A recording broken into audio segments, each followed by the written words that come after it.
The Accidental Entrepreneur is brought to you with the help of our sponsor, AWeber, the world's leading small business email marketing and automation service provider. Since 1998, AWeber has helped more than 1 million small businesses and entrepreneurs through its suite of web-based email marketing, automation tools, and education. AWeber, the best option when it comes to marketing your business. The podcast is also brought to you by the Alternative Board. Since 1989, the Alternative Board, or TAB, has been one of the leading peer advisory and business coaching organizations for independent business owners and CEOs across the world. By facilitating peer advisory boards, private one-on-one coaching, and strategic planning services, TAB helps business owners improve their businesses in ways that change their lives. And be sure to check out our affiliate sponsor, One of One Productions, the New Jersey-based podcast studio that produces and edits both audio and video podcasts. They sell equipment for the avid podcaster and have even created a guesting kit exclusively for our listeners. And be sure to support the podcast by ordering some logo merchandise from our online store. Listen to all of our sponsors' commercials later in this episode and follow their links in the show notes to learn more about their products and services. And so as I was doing that, so my kids called me a fixer, and that's kind of what I became known as. I was primarily working with companies 15 and below and a lot of accidental entrepreneurs. 15 employees, 15 million? 15 million and below. Gross sales. Yeah. Okay. So, and a lot of these folks were honestly accidental a lot of them entrepreneurs. Are. Everybody comes on the show, Ken, and they say, this show is written for me. I'm the accidental entrepreneur. I'm like, yeah, you and 250 other people that have come up. Yeah, I'm the only one that's not. Exactly. I was purposefully not an accidental. Right. Well, that's good. All right. Welcome to another episode of the podcast. Got another great guest. Of course, all my guests are great. So, come on. And we're going to talk to Ken about the Shift Spot and all the stuff that he's been doing in his life. If you are listening on one of your favorite directories, be sure to leave us a 5-star review wherever you can. If you're watching us on YouTube, like, subscribe, ring the bells, whatever you're going to do to allow us to keep bringing the content that we've been able to do. I think something like episode 285 plus today. So, Ken, I thank you for coming on. Let's run the credits, and then we'll get started with our discussion. The information provided in these episodes is for entertainment purposes only. It is not a guarantee of success or to be construed as advice of any kind. You should always seek advice from local licensed professionals before making any decisions. The dictionary defines an entrepreneur as a person who organizes and manages any enterprise, especially a business, usually with considerable initiative and risk. People often start a business without much choice, perhaps due to a job loss or just being dissatisfied at work, and they come up with an idea they just know can be successful. They become entrepreneurs by accident. That is to say, their success or failure happens by accident, not with intention. My name is Mitch Beinhacker. I'm a corporate attorney and a business advisor. You're listening to The Accidental Entrepreneur, my podcast about how to achieve success on purpose, not by accident. Join me along with our monthly guests, where we share our knowledge and help you get a hold of your business. And now on to today's episode. Hi, my name is Ken Paskins. I'm the CEO and co-founder of the Shift Spot. Shift Spot is a CEO coaching and peer advisory community where business owners come together to make radical shifts in their business and their lives. Our mission is to help you achieve your vision, reduce risk, and scale so that you can eventually exit. We work with companies 100 employees or less and CEOs with 10 years or less of experience to help bring business balance back to your life. We focus on 6 core areas such as leadership and management, people, sales and marketing, finance, and process and systems. Along with one other thing that most communities don't do, we actually have a balance component that actually focuses on mind and body also, because we believe that your number one asset is you, and we want to put that first. All right, Ken. So thanks for coming on the show today. For those of people who are watching us on YouTube, I apologize. I usually have a very nice background, and then I wore a shirt because my wife was like, you got to rotate your shirts. You're always wearing the same shirts. And I put on this green shirt, forgot what's going to happen with the green screen is my body's going to disappear. So that would have been entertaining though. See your little head pop around. Like, what was that thing growing up? It was like the talking head. Yeah, I forget, right? But I know exactly what you're talking about. Just a head. So that would have been funny. But anyway, I thank you for coming on the show. I was on your show. We've been talking back and forth, and we finally got this scheduled. So, Yeah, we were talking off mic. Maybe you want to go backwards and talk about your upbringing and all the things you've learned, and then we can get into in the second half of the show about the Shift Spot and all the things that you're doing. Yeah, awesome. So I love the name of your show, and I'll be honest, and I love how you kick it off about the accidental entrepreneur and how you talk about that. Sure. Because honestly, that was my childhood and what set my trajectory, right? So I grew up in 3 generations of entrepreneurs. I was the only guy that didn't do that right out of the gates, right? So I grew up in Indiana, and as an 9-year-old, believe it or not, I was working in the cornfields and doing stuff. And I know that as an attorney, that breaks a lot of labor laws and everything. Yeah, probably. But when there's nothing to do and your dad has a bunch of farmer friends and you want to make some money, that's exactly what you do. Of course. But my father was an entrepreneur, right? And I saw him, my mom and him put all their money on Red 32. We had some great years and we had some horrible years, right? And just ups and downs. And as a matter of fact, I remember as a kid, we went away and we went skiing in Vail one time. And I remember sitting in these phenomenal restaurants with my little clip-on tie, eating lobster and all that stuff, and thinking, it doesn't get better than this. I never want to grow up, right? But and then literally coming home, and 3 or 4 months later, a business going under, right? And I'm not going to ask your age. I think we're roughly the same. Yeah, I'm 50. But do you ever remember a restaurant called Chi-Chi's? Chi-Chi's? Yeah. No, I don't remember. It was a Mexican place. Okay. And they moved into right next door to my dad. Okay. And it was a big chain, and put his Mexican restaurant, Pancho Villa, out of business. So I remember my mom coming to get me and taking me to the bank to withdraw money so we could pay the phone bill. So that's what they had. They had a restaurant. They also had a farm.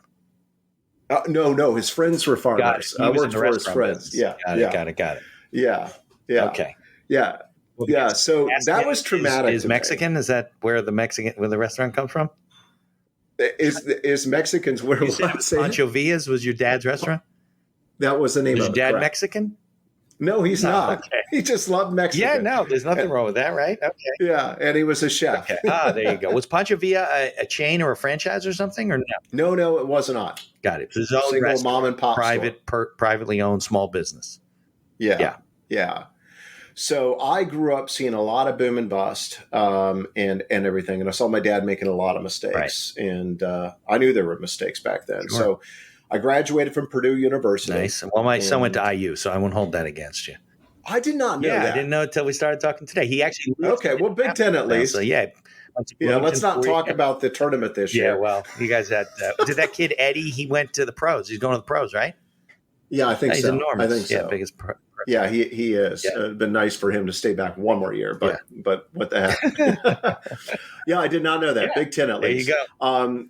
My father went to one semester of IU and failed out. Okay.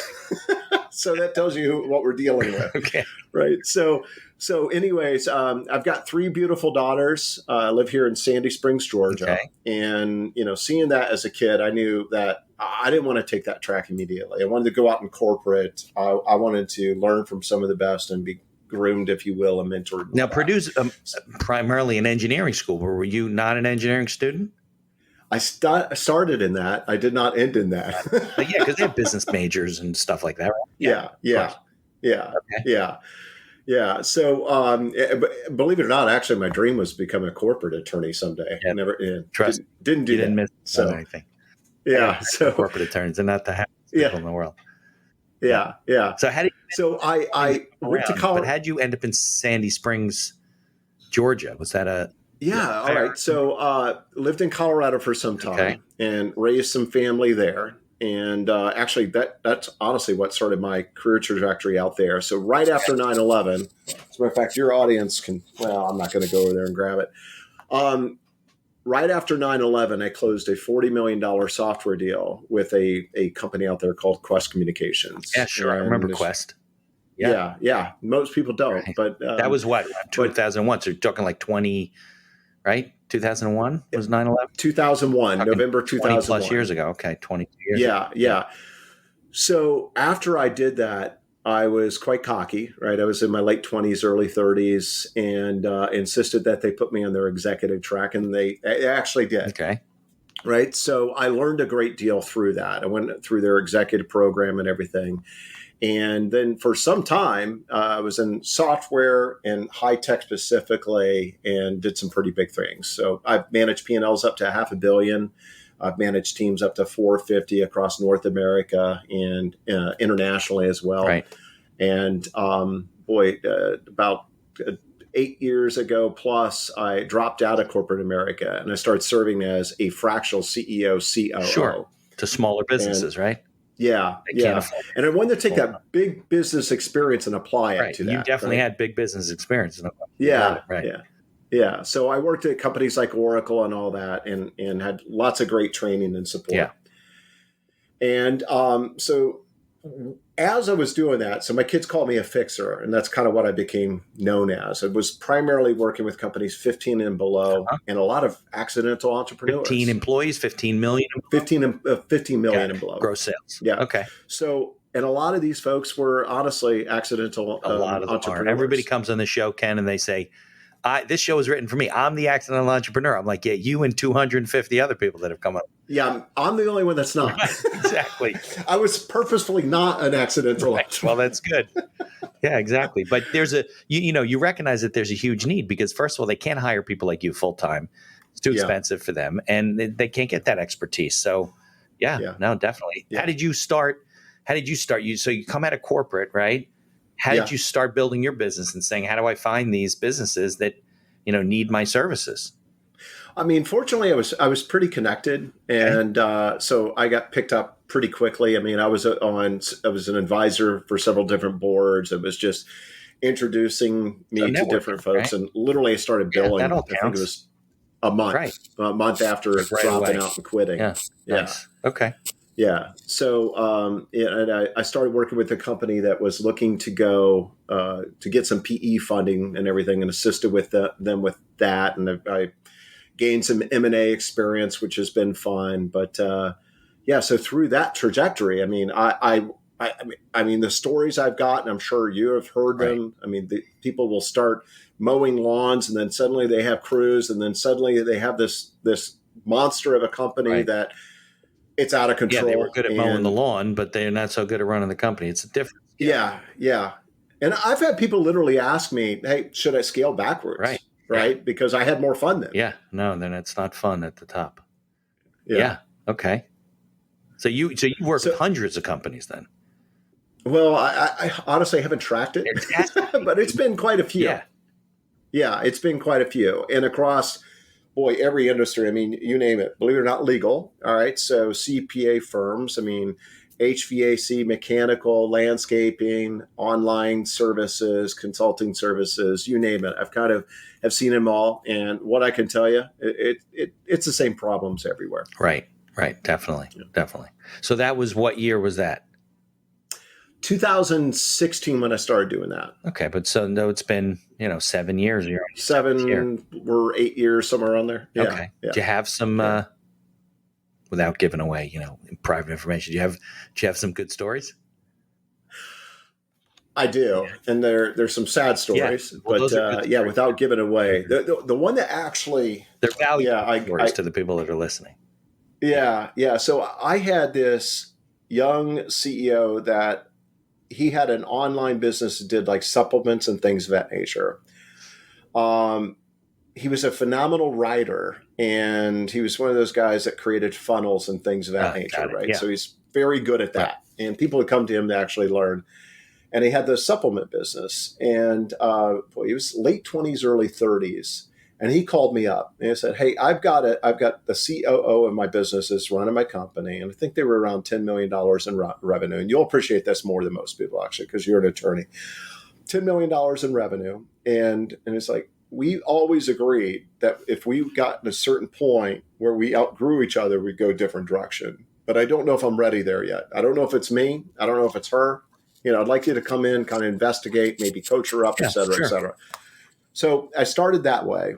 And literally 2 weeks into it, I was like, you got to fire her. Yeah, you got to drop her. Really?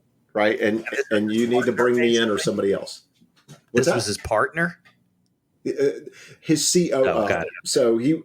So she, for the most part, ran the company. He was operating more as a visionary. But he owned the business. That's correct. Okay. That's correct. It'd be worse if it was two partners and you're like, you got to get rid of this partner. Good luck. Oh, I've done that too. That's a harder conversation. Right. Yeah. And that's when they say we don't have any paperwork to separate. We don't have an operating agreement. We don't have a yeah, you've been there. Oh yeah, big time. Fighting over spoons and recipes and Instagram pictures. Yeah. Yeah. So anyways, I recommend this. And he's like, man, she's critical to the business. She has all these relationships. We just can't do it. We're going to have to unwind her slowly. I'm like, all right, I advise against it. Here's why, but we'll do it. It's your call. I can only give you the information. It's your call. Now, why did you tell him that he ought to get rid of her? Honestly, the things that I've seen, the best way to summarize it is I felt that she was cancerous. She was actually working with the different department heads. She was kind of bad-mouthing him. Got it, like toxic. Putting him down. Stuff. Yeah. And he kind of allowed it too, which was the interesting thing. So we unwind her, and then I got closer with the finance department, and I uncovered that she had embezzled roughly at $250,000. That does not surprise me. Yeah. So she did that, and we started going through everything. I mean, she's buying iPads for her family, flights for her family. Nice. I never knew this until that experience, but there's evidently a phone company that operates just with prisoners. I don't know if it's to record the conversations or what, but she had that line. And she was speaking to some prisoners. What? She had 5 different aliases. What? Right? Yeah. So we weren't even using her real name. Oh, so you just were like, listen, this isn't good. You should. Little did you know, all these things are happening underneath, and he has no clue. He had no clue. We had no clue. Yeah. So first we go to the attorney in Puerto Rico, right? Because that's where he was. He went there, years ago. It was they had benefits to open a company where they're from a tax protection perspective. Yeah, and I think they closed that down since. But we went there first. And they couldn't advise us because she lived, I don't want to get too, in a different, in state, right? In a specific state. Okay. So we then reached out to an attorney there. And the guy is like, look, you may spend $500,000 settling this or figuring this out. She could countersue for lots of different reasons, right? Your call. You may or may not win, right? Yeah. And it's like, and especially when you deal with bad people that have aliases and they're in hiding like that, you just got to assume they're probably going to beat you. There's more than that, right? No question about it.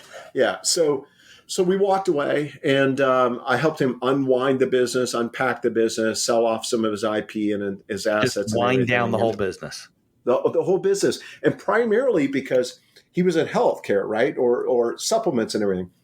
So he had these distribution agreements with manufacturers that had certain specs and everything baked in, and there was all sorts of regulations, and she messed up those relationships. She hid information, lied, misled, and all that. So he actually tarnished those relationships.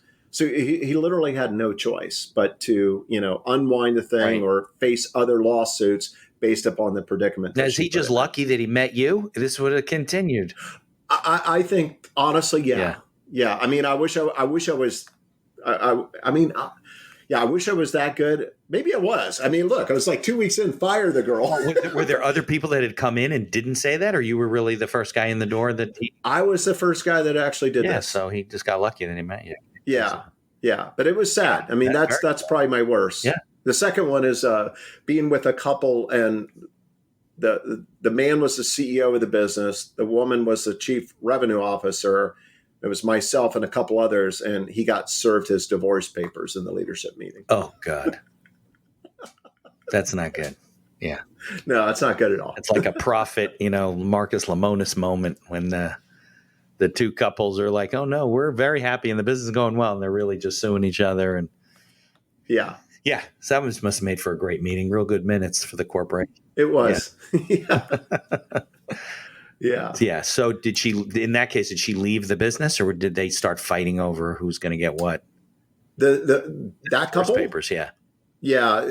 They ended up actually selling the business off and completely separating everything. Yeah. So I guess, we're jumping around and stuff, but a lesson learned, right? And this is what my new book coming out, which should have been out months ago, but it's with the publisher now.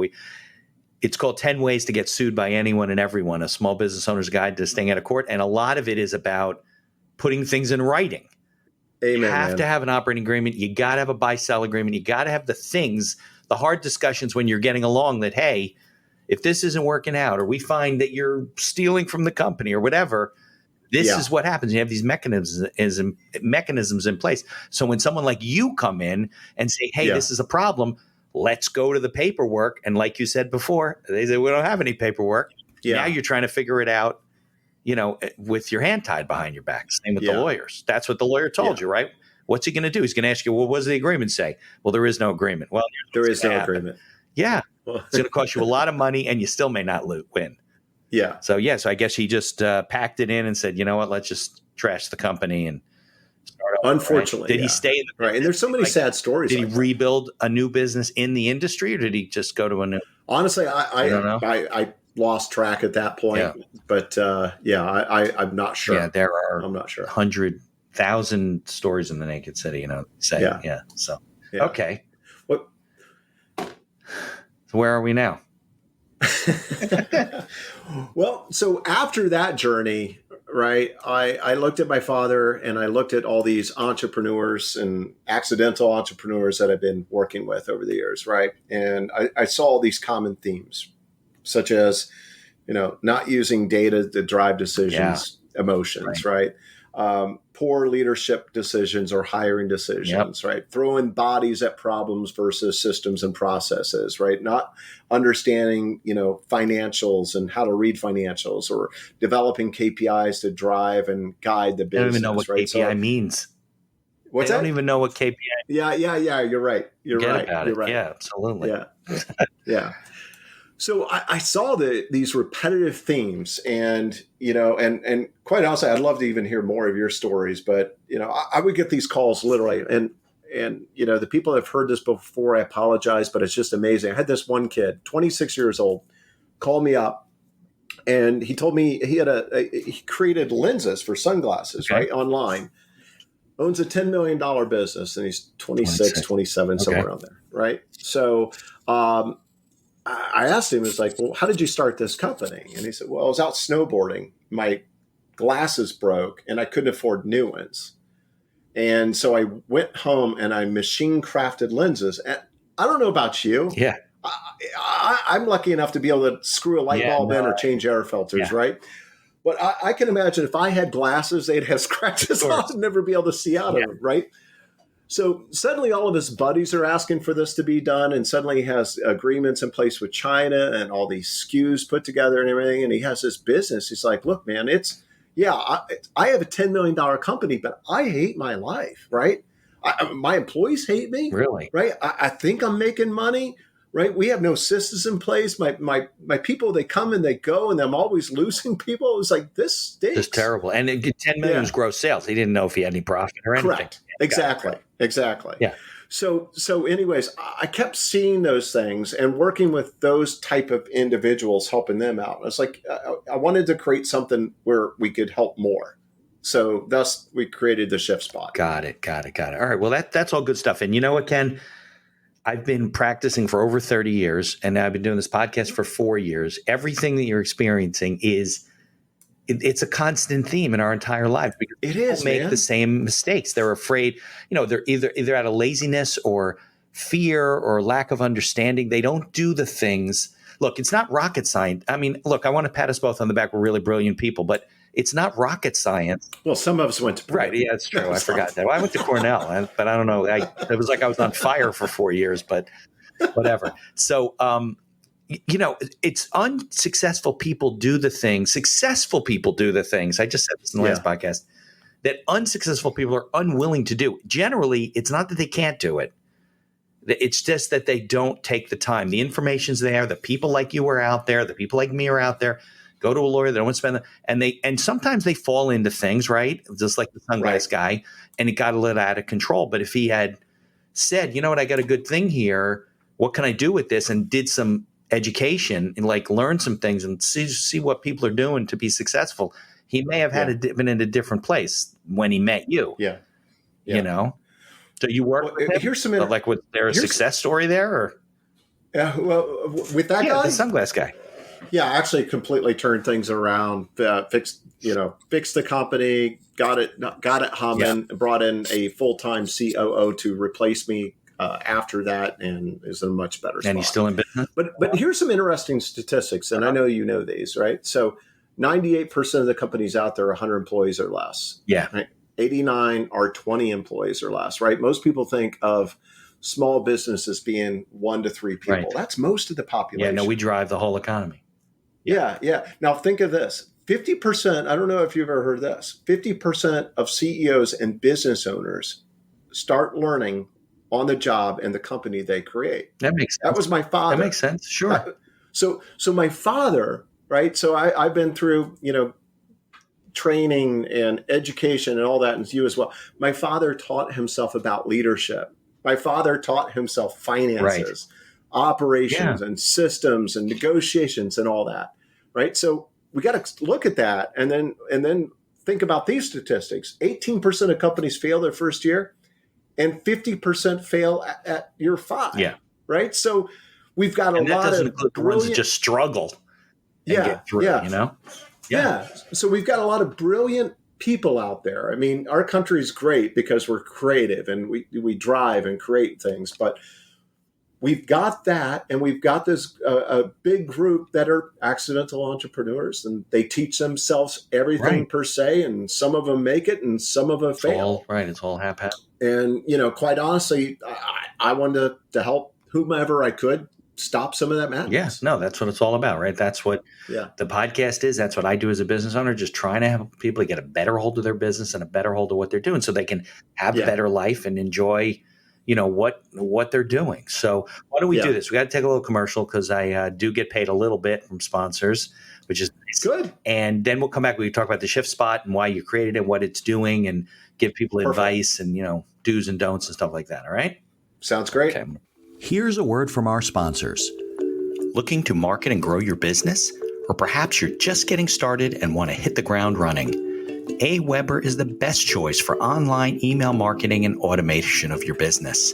From maintaining a subscriber list to drip campaigns and landing pages, AWeber gives you tools and integrations that make marketing easy and fun. As our partner and sponsor, we use all their tools to promote the podcast and market our law firm. AWeber, the best alternative for online marketing. For over 30 years, the Alternative Board, or TAB, has built a thriving community of forward-thinking CEOs and business owners who want to radically improve their companies. Through unique combinations of one-on-one business coaching, participation in monthly TAB board meetings with other non-competing owners, a suite of strategic tools, and customized strategic planning workshops, TAB membership can deliver greater strength to your business and a better work-life balance for you and your family. All packaged in a streamlined and affordable service that the people at TAB invite you to try risk-free. Maybe you're looking to get into podcasting, or you just want to market your business. Maybe you want to do it for enjoyment, or because you have a message you want to get out there. One of One Productions is a New Jersey-based studio just over the George Washington Bridge that caters to the booming business of podcasting. They offer a comfortable atmosphere using the latest technology available to record your podcast. And they are a full-service media company offering both audio and video production services, creating both audio and video podcasts as well as video shorts for business and personal use.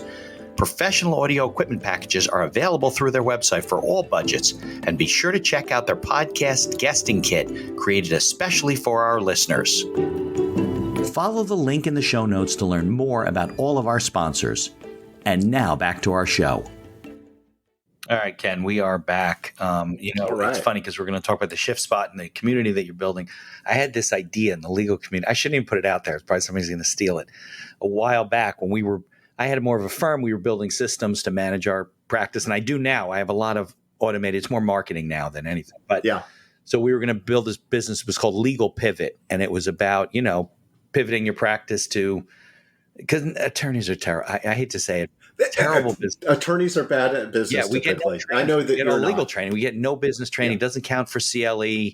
Same with doctors. Exactly. Well. That's why they're all selling their practices to hospitals, and they're miserable afterward because they're not business. Yeah. The problem with doctors and lawyers, the difference is between doctors have a lot more money than lawyers, so they can say, oh, I know this. Some of them, unless your family practice. Yeah, that's true. That's true. But but they certainly have the ego to say, I can do this. I'm a doctor. Yeah. If I can save people's lives, I could be in business. Yeah, it's a different skill. So, all right. So tell me about the whole, I don't know, the metamorphosis is not the right word. Where the idea came from, the shift spot, how you kind of started building that, why, so forth. Yeah, so it came after just dropping in and seeing all these common things happen over and over again, Right. and I felt like, well, what's that movie, Groundhog's Day? Yeah, right. Yeah, felt like I was waking up at 6:30 a.m. every single company I'd go in. Same thing. Okay, right. All right. And I could just rattle off. All right, so no one understands your vision. We're not setting expectations with people. We don't know where we're going. We change direction every 3 weeks. Right. It was just, you could go into the company not knowing anything about them and say, let me tell you what's wrong here, probably. And you'd probably be right 8 out of 10, right? Well, yeah. So here's something that's funny. So I've coined this term. I haven't heard anyone else use this. And companies such as HVAC, mechanical engineering, construction, landscaping, all of those, if you fit in that category, I've coined it the chaos industries, right? Specifically. And I had this conversation with a guy that owns an $89 million painting company, that's right? Big. So that's commercial. That's a big painting company. And when I went through this with him, he's like, "Oh my God, that's what I have." So here it is. It's like, all right, so you're growing like mad. You've got great cash flow, and you keep thinking at each $5 million threshold, things are going to get easy. But everybody's running around like a chicken with their head cut off. Is that correct? Yeah. Yes, that's right. How did you know? Because it gets harder, because you need new systems to operate, because you have to know your financials better, because one thing's off and, now your business is becoming siloed and they're not communicating.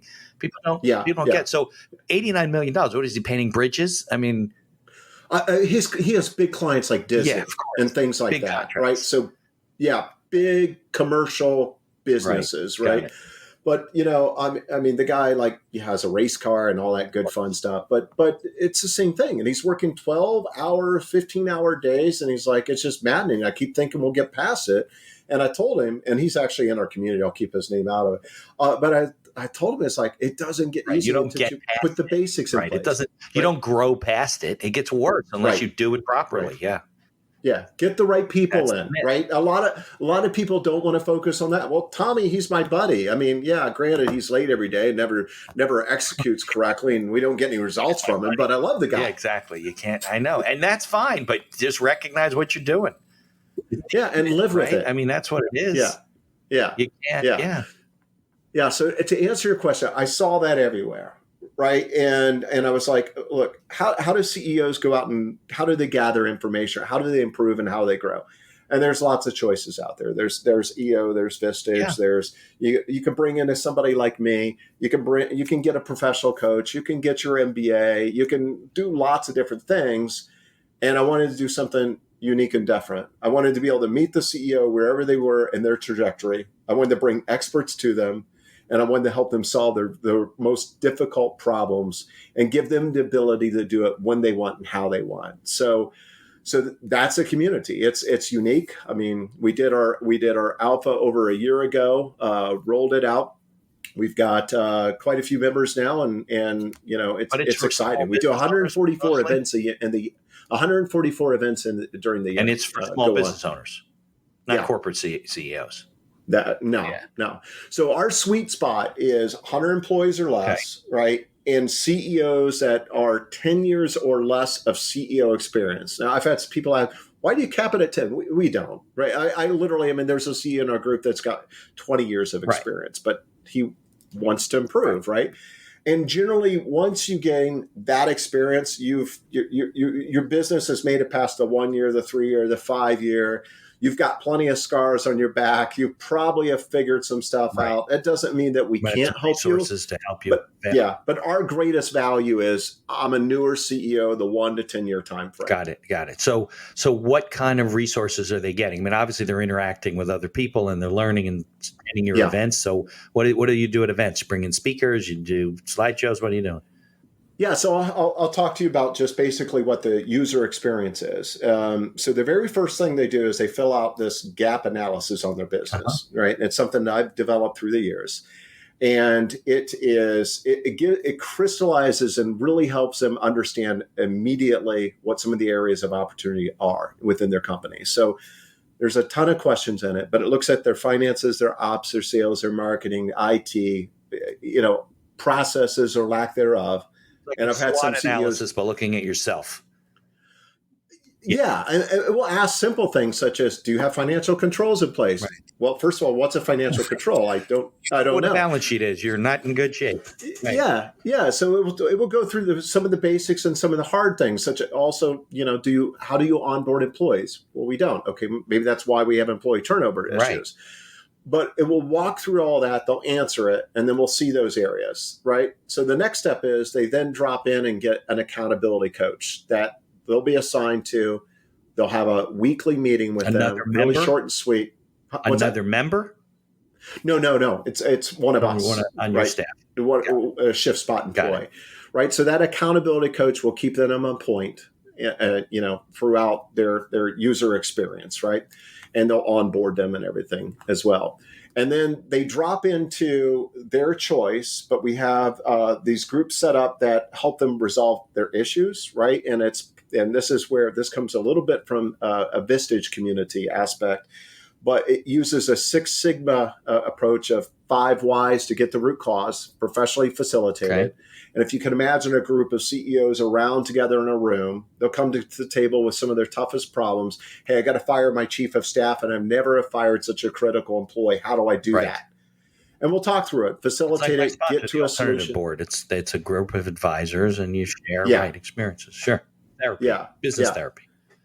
Yeah. So we'll facilitate that, give them a solution, and then they can go execute against that. And then every month we have experts drop in, right? So last month was marketing. So our chief marketing guy that was a part of the community last month, he was part of the Oprah show. He created the jingle 1877 Cash Now. I don't know if you know that. The opera singers, I won't sing it. I'm sure you nor your listeners want that. But he did that. And he's phenomenal CMO. And he talked through why investing in marketing, why investing in sales during a downtime is actually important, and why companies actually, after the Great Depression and every recession since, the ones that actually doubled down on marketing and sales came out stronger, right? So he went through things like that. Or a new thing these days is how to use marketing to actually increase your brand and attract talent. He talked through those sort of issues. And then next month would be, say, human capital, right? So how do you, attract talent? How do you onboard? What the importance of classification. So every month there's a core focus. So it's 144 events spread out through the years, focus on either issues and or professional coaching and the experts every single month.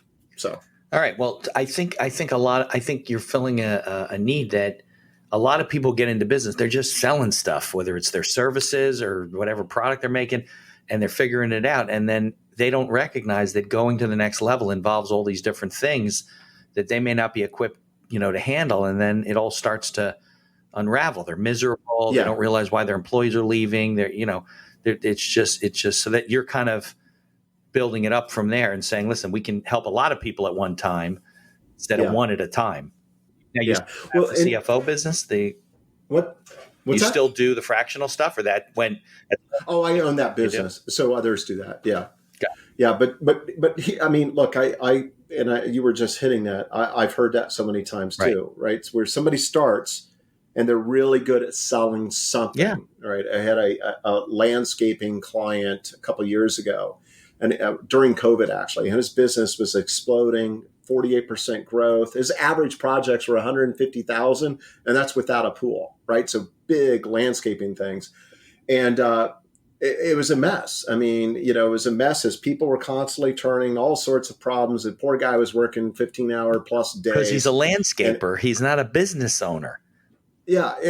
And he would get so frustrated. He's like, why do my people not understand this? Why do I have to be the one that does everything? How come I still have to sell? And, I told the guy, well, just call him Mike, and that's not his name. It's like, Mike, you didn't duplicate yourself. You didn't build the foundation. Right. You didn't bring in the right people, right? So, you solve everybody's problems. You haven't taught everybody to solve their own problems, right? So it was really those same things repetitive that I saw. And then I looked at, I looked at how CEOs and business owners can get help. And I felt that there was still a void out there, right? So, I mean, here's another interesting story, if may I? Yeah, please. Yeah. So last October, I had these, it was actually longer than that. It was about a year ago. I had these two ladies call me, and they owned a $1.4 million gross virtual admin company. Okay. One of them started in sales, and they're co-founders. One of them started as a virtual admin. And they called me. It's like, look, this place is horrible. We both want to go back to just being employees, right? Our employees are a bunch of babies. Everything's out of control. What do we do? And I'm looking at that, and I'm listening to their story. I was like, well, first of all, I can tell you, unfortunately, you probably can't afford me one-on-one, right? Number two, you probably need a fractional HR person, a fractional finance person, Right. a fractional COO. You probably got to wipe out half of your staff and bring in new people. But by the way, you got to know how to interview them and everything Right else. way, yeah. You need to look at your systems. You need to look at all this stuff, and their eyes are just glazed over. And that's the thing also. It's like, look, it's for companies like that, it's not one person. I mean, I'm good at what I do. You're good at what you do. You bring your optics to the table. I bring my optics to the table. But the beauty about the Shift Spot is we actually surround them, not only by the CEOs and the other peers, but the experts and the coaches in the community. We surround them, right, at all times so that they can go through that journey together and grow and get the help that they want, right? So it's pretty cool. All right, so let's talk about because what you're doing is you're bringing in people that are in business already for at least a short period of time, and they're messed up, and you're teaching them, fixing them, giving them new skills and whatever. So let's talk about somebody gets started in business. Maybe it's not even their first business, but what is your advice? Like, how do you get started the right way? Boy, always focus on the basics, right? I think we get too focused on the wins and the sales and the fun stuff, interacting with the clients. And trust me, revenue solves all problems. I know You think that. it does, but not always. Yeah.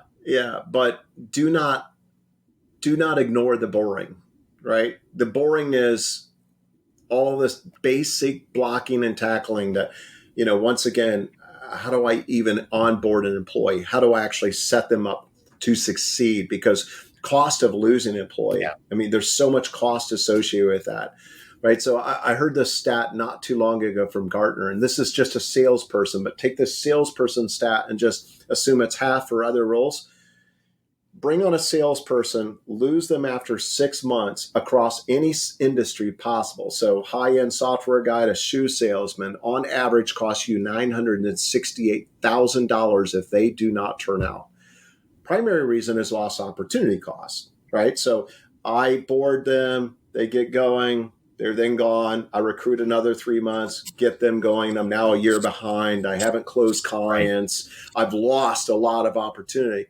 And a sales manager is $4 million. So let's say that other roles are 10% of that. I don't care if they're 5% of that.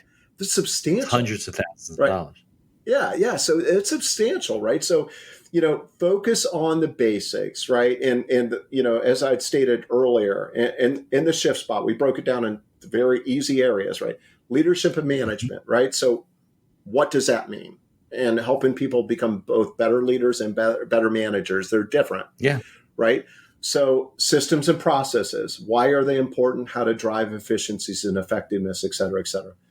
Finances, utilizing KPIs, understanding how to read all my different financial statements and everything. The successful business owners that I work with, they know their numbers. They know exactly where they are, what they have to do. If they're a, commercial cleaning company, they knew exactly how many more jobs they get. They got to add a new crew and, they know all their numbers, but a lot of people are afraid of math. I don't know what it is. Yeah. And then let's see, human capital, or as most people know, just people. Yeah, people. Right? How do we deal with determining what you should be doing and what you shouldn't be doing, and are the people that are doing it for you the right people? I'm sure you find that very common, right? People are they're right for the company, but they're in the wrong positions. Sometimes they're not right for the company at all. Or just simple things. I mean, most people, not most, that's not correct. I've heard a lot of people say, hey, look, we've made most of our staff 1099s just because it's more effective. Well, wait a second. Are they really a 1099 or you want to pay them that way? They've just been clamping down on that even more so. Yeah. So guess what? You've got 20 employees that are misclassified, and they all live in California. You owe each of them $250,000 plus. Yeah. Then you got to pay me $50,000 to negotiate your $500,000 fine that you're getting. Right. DOL. Right. Yeah. Yeah. So and the final thing that we do that I think is really cool is actually the balance component. Right. So we have experts come in and talk about nutrition and health and all that, and post on that as well, because look, back in my career, I burnt the candle at both ends, right, as we all do when we're younger. To do that. That's right. Yeah. Hard work and pays off. And it's okay if you have to do that short term. Long term, it's going to bite you. And look, you can go about it in a healthy manner. Absolutely. Do you, because I'm a big advocate of this, do you help people in the community to write at least a basic business plan? I mean, to lay things out to, a working document where you can go back to your financials and say, where were we? Where are we going? What was our personnel plan? Are we doing it? Are we sticking with it? I find that people don't, put that stuff in writing. They don't have something to look at because we don't remember anything. Yeah. So we don't do that specifically. However, in the coaching, I talked about the issue section. We have a weekly coaching call as well. And if somebody wanted to bring that to the table and actually focus on how do I build out a business plan, we could work through all the basics. Right, but you're doing the parts. It doesn't have to be a binder with. I mean, the first thing is, you want to establish your vision, right? Then where do you want to go in 3 years, and then break it down to 1 year, and then break it down to 90-day components. Right. What is your target market? What is your niche? So we could actually do that, but I can't say it's something, we call out, you must have a business. Right. No, but what you're doing is you're giving people skills and processes and tools to evaluate. I say there's really 4 things that you got to focus on, and you really just said them, right? There's your product and service, or whatever it is that you make. There's your people, the personnel. Can you do it? Shouldn't you do it? That type of stuff. There's your marketing and your marketplace, and how do you market, and where do they want the product, and will they pay for it? And then your financials. Right. Those are like the 4, main things that you have to focus on that people ignore. They love the marketing piece. They don't do too well with the personnel piece, and they definitely ignore the financial piece. So you got, they're happy about the product and service. They want to do all the fluffy stuff, and they want to do all the marketing that goes with it, and they ignore the other half of their business till it's too late and they're miserable. And here's the cool thing too. It's actually cool for our coaches and others that drop in. Let's say that you drop in and you're a coach in the community, and we're talking about legal stuff for the month, right? And somebody picks you up. They're like, "Hey, look, I've got a serious legal situation. I need your help. I'd like to hire you on this side." We don't care, and we don't take any money for it. And my partner, I discussed that at the beginning, but it was like, look, we're not CFOs. We're not. We're not these experts, right? And if they need more depth, if a CFO is actually in there, we're talking about finances, they need more depth because they're preparing for M&A or whatever, charge on. Do it. So absolutely. That's pretty cool. And I think you just help people. It always comes back to you anyway. Yeah, I agree. Hey, before we get at the end, I do have a special offer for your listeners. Great. What we do now? If you want to hold it back. You just dropped a bomb. All right. So actually, if you go for another 10 minutes, and we're not talking about it yet. Okay. Yeah. So where was I with? I was just going to ask you a question. Well, you know what? Tell me what the offer is, and then I'll remember. All right. So we talked about the gap analysis, right? So when I was doing fractional stuff, that's what I used when I engage clients, and it's a $5,000 value. Okay. So if you or your listeners go to theshiftspot.com/gap. Okay. We'll put a link. Fill out their information. We'll put a link in the show notes. Yep. Okay. Fill out their information for the code. Put the accidental entrepreneur for the code. And we're going to pick 2 listeners, and we're going to go through that gap, and we will jump on the phone with them, and we will walk them through some of the areas of opportunity that they can focus on. Ken, is GAP an acronym, or is it identifying the gaps in your business? Look, I'm not a marketer, so it's a gap in your businesses. Well, you said gap analysis. There's gap accounting, and there's Yeah, it's not gap accounting. Right, exactly. It's to identify the gaps in your company or your business that could be holding you back and preventing you from scaling and adding all that unwanted fun. Yeah. So. I got to say, I'm a little jealous because I like doing business advising and I do a lot of it, for people. A lot of it's legal. It comes back to legal stuff. But, you're really like, it's exciting when people start to do the right things and, do them the right way and then start to see results and their life starts to like loosen up and it improves and they start to feel like they can breathe again. And there's actually, because they probably, when they come to you, they probably don't think that it's really fixable. Like they most of the time they don't, and I'm not kidding you. I mean, I don't know if owners have ever done this with you. You're legal, and I'm coming at it more from an operational. So maybe they do, maybe they don't. But I have many times had people ask me, "Should I just scale backwards? Would it be easier?" Right. I mean, we have a lady in our community owns a large SEO firm. She's in Germany, actually. And I was on the phone with her about 2 months ago, and she asked me that question. She has 25, 30 employees, which is big for an SEO company. Yeah.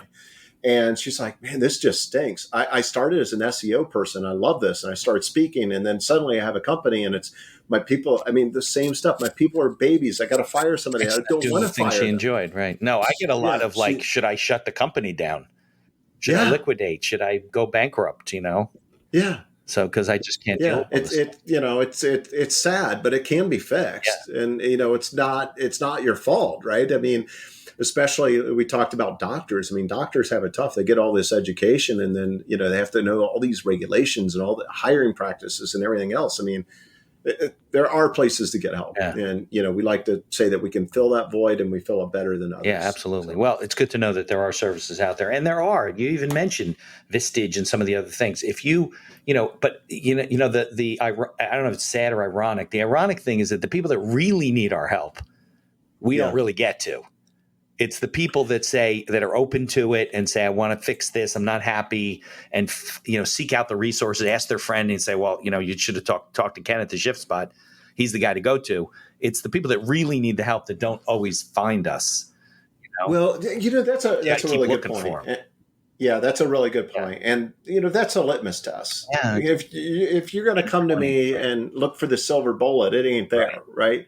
You got to put in the work too. There's a way through it, but you got to put in the work and you got to want to help yourself and help your company, period. Yeah. I had a friend of mine. He's an entrepreneur, owns several companies, but when he was getting started, I think it was either a gym or martial arts studio, whatever. He put his office, like for paperwork, down the road from his business. Like he rented a separate office so he could literally be away from the business. So it would run. Yeah. Well, he was always he is very smart. He doesn't have somebody who he relies on so much. You ever see those businesses where they have somebody who's now, like the example you gave with the COO, like the company's so reliant on this person that if they told them, listen, go away for 2 months on a vacation, the whole company would fall apart. And she wanted obviously those controls because she's doing underhanded things, you know? So I definitely think Mike Michalowicz is big on that stuff. Like, don't be too dependent on one particular person. That's not really a company. Yeah, I call it being held hostage. Yeah. My term is a little more threatening, I guess, but I always tell owners, I said, never 100%. Allow yourself with any employee to be held hostage. Right. Have a backup plan and a backup plan. So when and if something happens, you're prepared. Yeah, when the person says, hey, why are you making all this money? I want more money. And you're like, you have no choice. And it's definitely a problem. And you don't really have a business if you're relying on one or two people. You just have these people that are wandering around doing stuff and they don't know what they're doing. So yeah. And it hurts your valuation as well. And, but all these things that we're talking about also, and I know that you know this, but a lot of companies don't end up exiting. They just die on the vine too. Right. So that's a whole I was talking to a valuation exit guy, and I may get it wrong. Right. So if I do, I apologize. But last week, I think it's 5%. It's very low. 5%. It's very low. Yeah, 5%. So that means I generated this thing and my kids don't want it and it just dies, right? You put these building blocks in place and work with the Shift Spot and round things out and then map out an exit strategy. You can do it. You know? Can't do it in 2 weeks, but you can do it if you take a few years of planning. Ken, I think the reason that the statistic is so low is that a lot of people don't even try. Like they could equip their business if they had 3 to 5 years to do it the right way and manage their books the right way and have clean financials and things like that, but they don't even think it's possible, or they just, peter out and they don't try. So it ends up being I do a lot of work for business brokers. People are selling, and you get these businesses that are like, I call it magic math. They're like cobbling things together and trying to convince people why the business is profitable, even if it doesn't show a profit, not showing a profit for tax purposes. And they got everybody and their grandmother on the payroll. So they're paying for cars and this. Look, once once you buy the business, you're not going to have all these people on the payroll and paying these people, and you're going to be making, $1 million and $1.5 million of profit. And you're like, yeah, but you're showing a loss right now. And, it becomes a very difficult. You don't have a lot. Or they want a multiple that's unreasonable, right? What do you mean I'm only worth 2x, right? EBITDA, right? So, but you could have a higher multiple if you managed yourself well and you did all the right things and had the systems in place. And that's But it takes planning. Yeah, and honestly, if you're going to exit, it can be I don't know your experience, but 2 to 3 year process and just improving and getting those things in place to be able to get to a point where you have a good valuation. Yeah. Look, there's PE companies that buy companies with the sole goal of increasing the multiple that they can sell it for. If the industry's 3 to 4, they want to be 6 to 8, 8 to 10, 10 to 12. And they do it that way because they know what they're doing. So, whatever. Right. Well, Ken, they've got some smart actuary running numbers for them. These guys are bean counters. But I can't thank you enough. I know you're on the East Coast too, so I know it's Friday. Oh, it's sunny now. It was good. Thundering and lightning so bad I thought it was going to knock the power out. We weren't going to be able to do this podcast, but now it passed. So you're outside of Atlanta. How close to Atlanta? Yeah, Sandy Springs. Boy, how far? Anywhere from 30 minutes to 4 hours, depending on traffic. Georgia's the worst with traffic with Atlanta. I have cousins in Alpharetta, just north of. That's not far. It could be 20 minutes or 4 hours. So. Yeah, that's not far. I lived up there. I just moved to Sandy Springs not too long ago. Nice. Well, if I'm ever down in the area, I'll look you up. I appreciate it. I'd love that. I'll put the link in the show notes for the code and the whole thing. And awesome. Definitely stay in touch because I love sharing stories and ideas. And if you ever want to, you got somebody needs some advice, I'm happy to do it. And speakers and stuff. That'd be great. And ping me when your book is officially out. I definitely will. It should have been already, waiting for the publisher, but we're little guys. They don't care. So we'll see what happens. All right. All right, Ken. Thanks so much. Thank you. Thank you for listening to this episode of The Accidental Entrepreneur. Opening and closing music written and performed by Howie Moskovich and made to order music. For information about Howie and his music services, please follow the link in our show notes. If you like the podcast, please tell others about us. You can find us on Apple Podcasts, on Amazon Music, Spotify, Google Podcasts, and most of the other podcast directories. If you like what you hear, please leave us a 5-star review and feel free to share our episodes on social media. If you have any questions or comments, ideas for the show, or you'd even like to appear as a guest, reach out to us by email at info@beinhackerlaw.com. The Accidental Entrepreneur is hosted by Mitch Beinhacker and produced by Beinhacker Law. If you'd like to learn more about our business and legal services, you can find us on social media or visit our website at beinhackerlaw.com. Thanks for listening, and be sure to subscribe to our feed to be notified of all future episodes.